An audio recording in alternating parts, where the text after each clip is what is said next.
kwento. Tagalog at English. So, ang paglalaro, isang oras ang laro, isang oras ang tulog, at tutulog sa tanghali. Iyan, nakikinig ka. Hindi ka nakikinig. Okay. Tapos, isang oras ng panonood ng TV.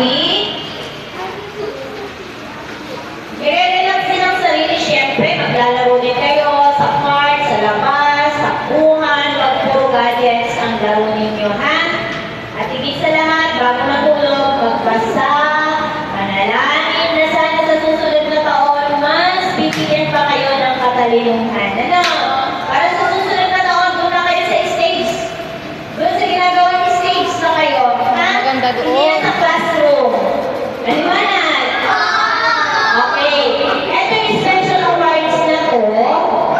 Ito yung mga nakita ko sa loob ng classroom natin. Siguro kung merong most talkative, nako, lahat. Diba? Diba, Trey, to? Walang awards na ganun, diba? Oh, wala na, diba?